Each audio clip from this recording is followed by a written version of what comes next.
Esther, the Queen. Esther was a beautiful Jewish girl living in exile who overcame the odds by using her intelligence, cunning, and courage to save her people and bring down their enemies. Her life is a testament to the divine plan, since she happened to be in the right location at the right moment. And when her time came, she trusted in God and quietly did her part, no matter the cost. After the loss of her parents, Esther is raised by her uncle Mordecai, a modest Hebrew man. Esther competes for and ultimately wins the hand of King Xerxes of Persia in a lengthy beauty contest. It's the epitome of the rags to riches story. However, this is only the beginning of the tale. Mordecai, Esther's uncle, angers Haman, the king's second-in-command, since he refuses to bow to him. Haman has such a deep hatred for Mordecai that he schemes to eliminate not only Mordecai, but the entire Hebrew population. However, there is a catch. Queen Esther is a Hebrew, and neither Haman nor King Xerxes know that. Without realizing it, King Xerxes implements Haman's plan to exterminate the Hebrew people. However, Queen Esther risks her life to stop the genocide before it can be carried out. She risks her life by approaching the king and admitting that she is Hebrew, and that King Xerxes was influenced by Haman to have her people exterminated. The situation then rapidly changes. The threat to the life of the king's queen enrages King Xerxes. Haman is unmasked as the antagonist and is put to death. By rescinding his death sentence, the king spares Mordecai, Queen Esther, and the Hebrew people. There is a great celebration in the end. This is a dramatic and intense tale, but here's the reality I had not seen up until now. If you read it carefully, Xerxes, king of Persia, was able to turn a blind eye to the widespread injustice against an entire population until it directly touched someone he cared about and knew personally. Nothing had changed about the injustice.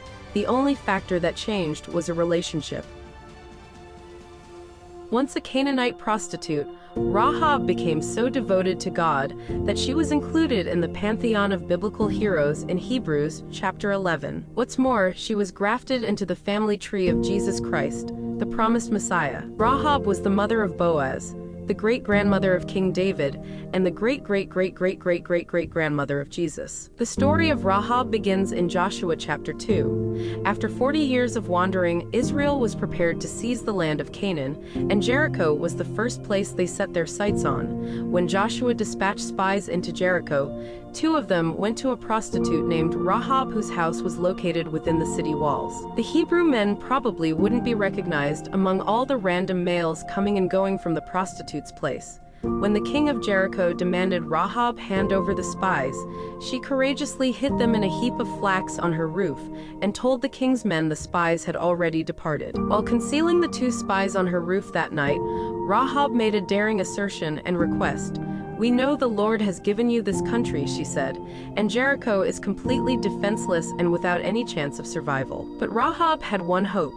She acknowledged that the Lord your God is God in heaven above and on the earth below, and threw herself on God's mercy. When Israel stormed Jericho, she begged the spies to spare her and her family the same fate they had received. She pleaded, "Save us from death." The spies offered Rahab a scarlet cord to hang out her window as a symbol of their protection. Only those who were inside Rahab's house could be assured of their safety. As Jericho waited for attack, tension and fear were palpable. Every day, the Israelite army silently marched around the wall of Jericho. Rahab hung the scarlet cord in her window while the army marched around Jericho's high walls for the 7th time on the 7th day. At that moment, the Israelites shouted so loudly that the wall enclosing Jericho collapsed in on itself. The entire city, including all of its structures and population, was wiped out, save for Rahab and her loved ones. Therefore, the young spies entered and brought out Rahab, her parents, and her brothers. They rescued the entire family and settled them in a safe area outside of the Israelite camp. Her belief was so strong that New Testament authors referred to her by name 3 times. In the books of Matthew, Hebrews, and James. When scripture mentions Rahab, she's almost always called Rahab the harlot, except in Matthew's genealogy. Matthew calls her Rahab, mother of Boaz. God redefined Rahab. From a fallen woman to a chosen woman, from a bad girl to a bride, from a mess to a mother, and from prostitute to the progenitor of the Messiah. God saves those of us with a past. God uses those of us with a past. God redefines those of us with a past. God redefines you and me as well.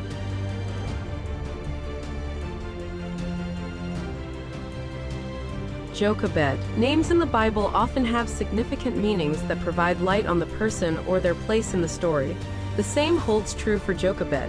Jochebed means whose glory is Jehovah. In Exodus chapter 2, Jochebed entrusted her baby son's life to God when Pharaoh ordered the murder of all Hebrew infant boys under the age of 2 by casting them into the Nile.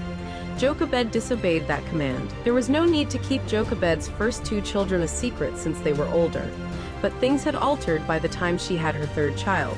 Pharaoh had started to be concerned about the Israelites.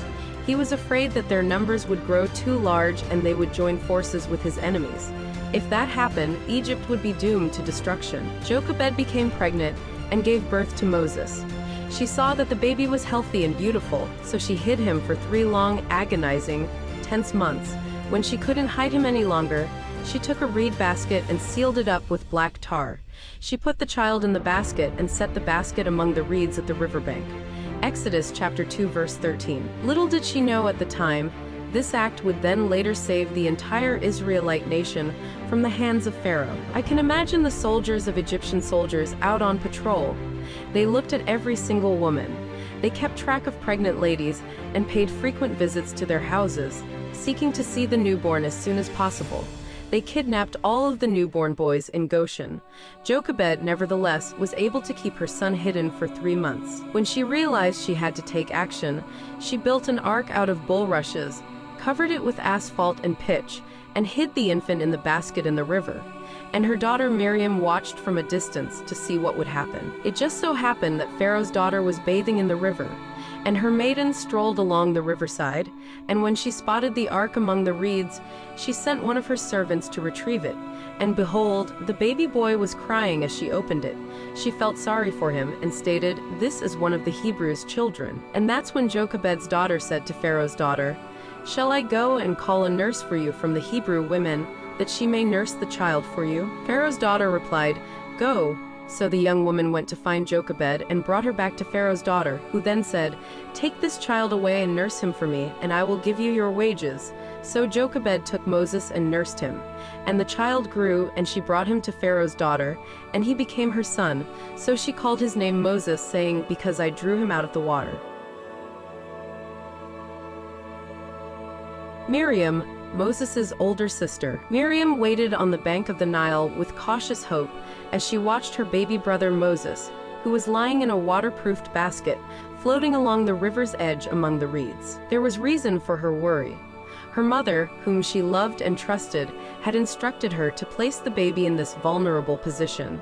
The leader of the powerful nation of Egypt had recently ordered that all Israelite baby boys be thrown into the Nile River to drown. So Miriam was willing to risk it all to save her baby brother. Both Miriam and her mother were aware that the Pharaoh's daughter and her attendants frequented the river for bathing. Will she visit the river today? She pondered. As the river's strong current threatened to carry the small basket away from the safety of the reeds, Miriam, Moses' younger sister, knew that what she was doing was extremely dangerous. She risked death for breaking Pharaoh's order if she was found out. Then she heard voices in the distance. The women were chatting and laughing as they made their way toward the river. A member of this group, Pharaoh's daughter, saw the basket among the reeds. As the princess ordered an attendant to get the small ark and bring it to her, Miriam's heart raced.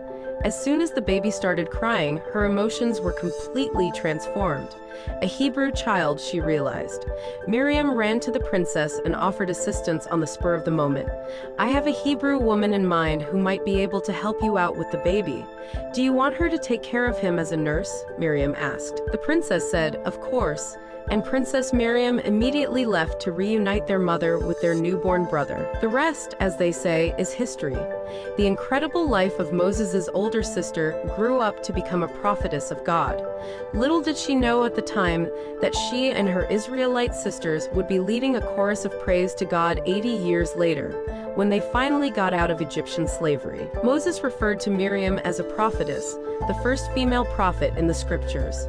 After Miriam and the Israelites had crossed the Red Sea and the waters swallowed up the pursuing Egyptian army, Miriam took a timbrel, a tambourine-like instrument, and led the women in a song and dance of victory. The words of Miriam's song are among the oldest poetic lines of verse in the Bible. "Sing to the Lord, for he has triumphed gloriously. The horse and his rider he has thrown into the sea. Exodus chapter 15 verse 21, Micah chapter 6 verse 4. I brought you up out of Egypt and redeemed you from the land of slavery. I sent Moses to lead you, also Aaron and Miriam. Bithia, Pharaoh's daughter. Now Jochebed and Miriam are names we would never know if it wasn't also for the bravery of Bithia. Bithia was Pharaoh's daughter. She was an Egyptian princess who saved Moses from the Nile River. Pharaoh's daughter, who had a soft heart towards the Hebrew people all along, who defied her father's orders to drown baby Hebrew males in the Nile River. Instead, she rescued this Hebrew baby from the Nile River. She adopted Moses, so God adopted her. She made Moses her son, so God made Bithia his daughter. Rabbinic interpretation of her Hebrew name states that since she adopted Moses in as her son, so God adopted her as his own daughter, naming her Bithia. The Midrash also says that she was the mother of Moses, having drawn him from the Nile and bestowed upon him his name, which in Hebrew meant drawn out. If you think about her life, she must have celebrated that first Passover Seder with Moses in the slaves' quarters instead of sleeping the night away in the royal palace. And if she had a firstborn son who was Egyptian, he would have survived that 10th plague, because they would have been inside a shelter with the blood of the lamb on the doorpost. And they would have left Egypt behind and walked through the parted Red Sea and went with the Hebrews on their journey towards the Promised Land. God used her as a light in the midst of a dark dynasty. She chose to leave her fading kingdom for God's eternal kingdom. She chose to leave her earthly inheritance for God's heavenly inheritance. It also says that she married into the tribe of Judah, where the eventual Messiah would come from. Just because everyone is acting insane to the point of throwing babies into the Nile River doesn't mean that we have to do what they do. Be different. Be like Bithia. Shipra and Pua, the Hebrew midwives. These two defied Pharaoh's orders before even Jochebed and Bithia did their thing. Shipra and Pua were Hebrew midwives who helped deliver babies while the Israelites were enslaved in Egypt. Pharaoh began to feel threatened by the increasing Hebrew population. So Pharaoh ordered the Hebrew midwives Shipra and Pua, when you are helping the Hebrew women during childbirth, if you see that the baby is a boy, kill him, but if it is a girl, let her live. However, the midwives feared God and did not follow the king of Egypt's orders, thus saving the lives of the newborn boys. Pharaoh afterwards questioned the midwives, "Why have you done this? How come you're letting those young men live?" Shipra and Pua explained that Hebrew women are not like Egyptian women. They are vigorous and give birth before the midwives arrive. Because of God's favor toward the midwives, the population thrived. God blessed the midwives with children of their own because of their reverence for him. They feared God more than they feared Pharaoh and put their lives on the line to prove it. Thus, hero status. Deborah, judge of Israel. During the time of the judges, Deborah was the only known female judge. She moved Israel to return to worship of the one true God, and ruthlessly purified the nation of those evil people who were walking in the ways of the Canaanites. God had sold Israel to the king of Canaan because the Israelites were disobeying the covenant they made with him. Israel often disobeyed God's covenant, and as a result, God punished them by handing them over to the Canaanites as slaves. Deborah sat under a palm tree and surveyed the Israelite mountains. Her people had made their home in these dry hills, and she could see that times were bad. Armed bandits preyed on the Israelite farmers in the valley below. The region's lifeblood, travelers and caravans, avoided the main roadways due fear. It was a time that required strong leadership due to the level of instability that existed. When she answered the call, Deborah made history as the only female biblical leader of a military force. She convinced General Barak to join her cause by persuading him that God wanted Israel's army to strike the Canaanites, who were oppressing the tribes of the mountains. Barak had his reservations, but then he agreed and went into battle with Deborah. Due to his weak response, Deborah prophetically replied, "I will surely go with you. Nevertheless, the road on which you are going will not lead to your glory, for the Lord will sell Sisera into the hand of a woman." Under Deborah's reign as judge of Israel, there was a Canaanite enemy army led by Sisera. He was a powerful and cruel man who oppressed the Israelites for 20 years. Near the Kishon River, Deborah's army of 10,000 Israelites charged down from the hills and clashed with the Canaanite general Sisera and his 900 chariots of iron. the pinnacle of military technology at the period. Barak leads the Israelite charge against the chariots of Sisera, and with God's mighty hand, the Israelites slaughter Sisera's army. A great deluge swept away Sisera's soldiers, according to the Song of Deborah in Judges chapter 5, one of the earliest biblical texts. Israel won the war handily. The entire Sisera's army was wiped out by the sword. Sisera fled from the battle and happened upon Yael's tent. Yael saw Sisera and came out to meet him. "Turn aside, my lord," she said to him. "Do not be afraid." Sisera had no reason to be afraid of Yael. The people of Yael got along fine with his own people. Why wouldn't he seek shelter in the tent of a woman who isn't taking part in the conflict? He had nowhere else to flee, and no one would be looking for him there, so they certainly wouldn't find him. Yael then proceeded to be extremely generous to Sisera. She shielded him from view and comforted him by covering him with a rug. She offered him milk instead of water, maybe to make him sleep. Sisera did eventually fall asleep. Then Yael saw her opportunity to act and seized it. Yael took a tent peg and a hammer in her hands. Then she went quietly to Sisera and drove the peg through his temple until it went down into the ground while he was lying fast asleep from weariness.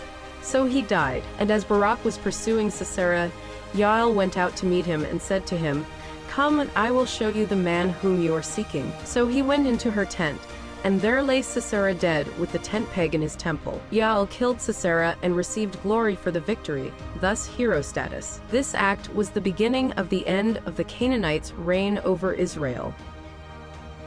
Anna, the prophetess. During the time when Jesus was born, there was a prophetess named Anna from the tribe of Asher. She was very old. She had lived with her husband 7 years after they were married, but then was a widowed, and she remained single until we see her in the Luke chapter 2 account at age 84. She never left the temple but worshipped night and day, fasting and praying. No wonder she was a prophetess. She literally lived in the presence of God day and night. When the time came for the purification rites required by the law of Moses, Mary and Joseph took Jesus to the temple in Jerusalem to present him to the Lord. Every firstborn male is to be consecrated to the Lord, and to offer a sacrifice in keeping with what is said in the law of the Lord, a pair of doves or 2 young pigeons. Anna approached Mary and Joseph and Jesus at that moment, and she gave thanks to God for Jesus, and spoke about the child to all who were looking forward to the redemption of Jerusalem.